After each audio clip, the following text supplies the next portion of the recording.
Dari, I've titled this video Raspberry Pi Happy Ending because that's exactly what I've had to come down to.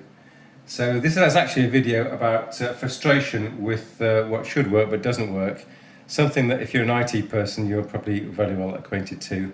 We're actually talking about how to get through to my old vintage computers, which rely on the RS-232 serial interface. So until recently, my life was quite simple, and I would go to my old Kremenko systems, which I should draw here. So that's the Kremenko,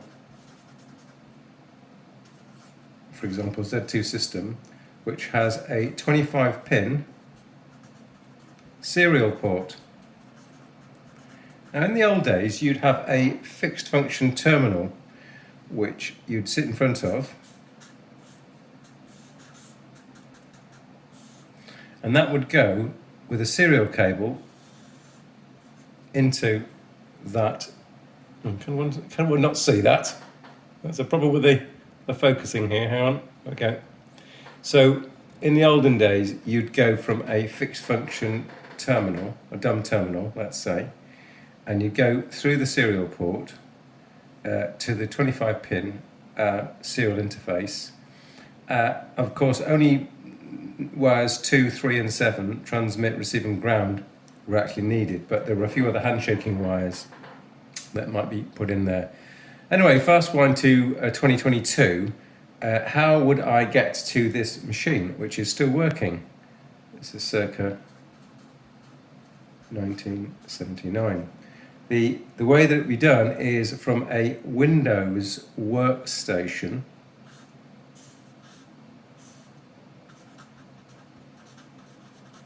In fact, from Windows Server, I have a USB port, and then I have a USB to serial adapter, a kind of a dongly thing, and that ends up in a serial connection. I think something like COM11. It's a very large number. I don't know why it's COM11.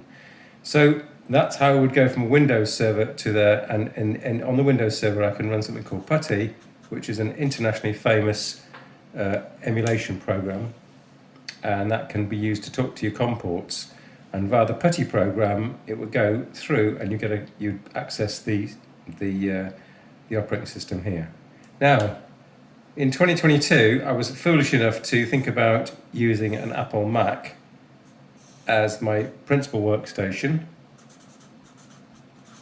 and things just basically stopped working. So the Mac's only got so many USB ports, and I'm using all of them. So I don't have any USB ports to operate on.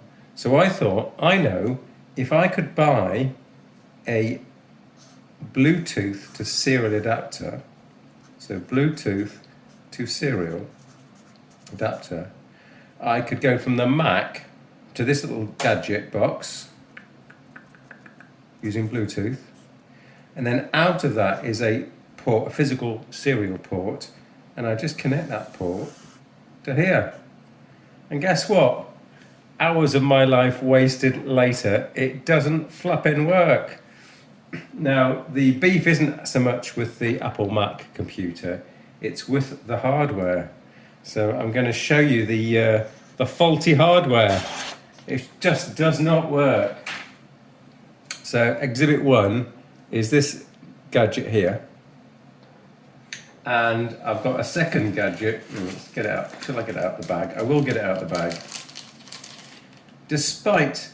So an initial problem was that the eBay seller didn't have any instructions, and the Amazon seller from which I got this second part had some instructions which seemed rather contradictory. The instructions that I got were terribly incomplete. No one actually showed me how to make a connection via Bluetooth to a serial port, which was the whole object of the exercise. And considering that's what these devices are, they're a Bluetooth to serial converter. You'd think that someone might have a set of instructions to do that. But no, apparently that's too much trouble. They can sell you the adapter, but not the instructions.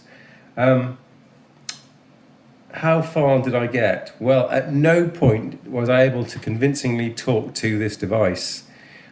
Some of the YouTube videos suggested that this is how you would enter the machine, and of course this is the port that would be attached to the Kremenko computer. So in other words, with this little gadget here, the logical flow would be Kremenko computer here, that's going to the 25 pin serial interface for a 9 to 25 converter, and then you've got your Mac or your anything. It could be a Mac, it could be Windows, it could even be a smartphone, going to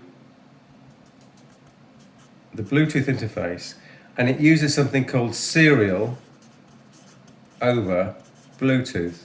Now, so I prototyped this under Windows first, because I thought I'd get it working under Windows and then see what the Mac could or could not do. So under Windows, you can attach this device, and it's a bit flaky, but you can get some serial COM ports. So once this device is attached via Bluetooth, you, for example, get COM8 and COM9 magically show up. And then you'd think you'd be able to use PuTTY here to enter COM8. COM8 would effectively be linked to this device, which is remotely powered via, in this case, a mini USB cable, and that's sticking in the back of the Kremenko. So it's a wireless connection, and it's great if it would work, because there's no wires involved between the device I'm looking at, the Kremenko, and the Kremenko itself, whereas currently there's a massive long wire that's about 5 or 10 meters long. But it just doesn't work. So what does work? Well, of course, a Raspberry Pi solution. I had prototyped this a few years ago, and I've just, from first principles, got it working. Here it is, the working solution in its glory. We've got a power supply. This is a power supply this is going to plug into one of my wall sockets to power on the Raspberry Pi. The Raspberry Pi has got its own wireless interface, and I'm going to go into the Raspberry Pi. I'll tell you about that in a second. And then out the back of the Raspberry Pi, I've got a USB to serial converter, and that's the 9 to 25 pin interface. Now the Raspberry Pi is even so clever as this is a completely obsolete USB to serial interface, and no Windows computer will actually even talk to this interface. When I plug it in, it says, oh, this is a 2012 interface. It's no longer supported under any kind of Windows, but under Linux and the Raspberry Pi, it works first time. So how does it work in software-wise? Well, we've got, let's say, the Kremenko computer here. Sorry, there's a tripod in the way, it's difficult to draw. There's a Kremenko here. There's the 25 pin to the 25 to 9 pin physical interface plugged into the back of the Kremenko. Then we have this cable which leads to the Raspberry Pi, which is physically remote. We are sitting in front of, for example, an Apple Mac, and we are going to, so here's my Mac here. I'm going to the Pi here via wireless. So the Pi is up and running Linux, obviously. It's got Wi-Fi.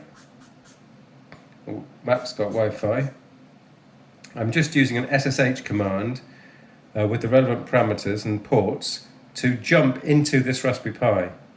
And once I've jumped into the Raspberry Pi, there's a physical USB to serial, which is going to here, USB to serial.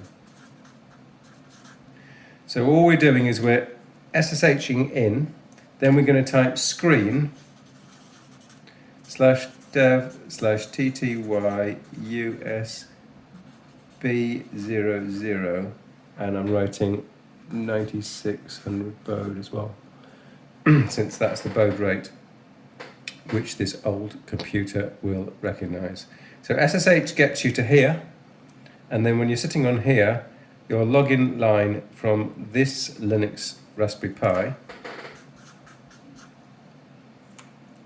to get you to the Kremenko is simply screen/dev/tty USB 009600, and this Kremenko is configured at 9600 baud serial.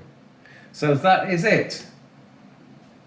Hours of time wasted with this piece of garbage that just does not flipping work. I have now seen a single YouTube video telling me how this would work.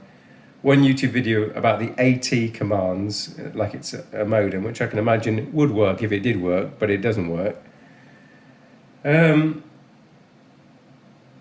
This and its companion, absolutely dead as a dodo.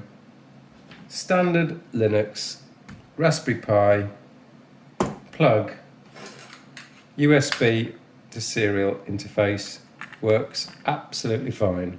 Raspberry Pi wins yet again. Obviously there's a supply shortage of Raspberry Pi, so I've had to cannibalize a Raspberry Pi that we actually use for flashing.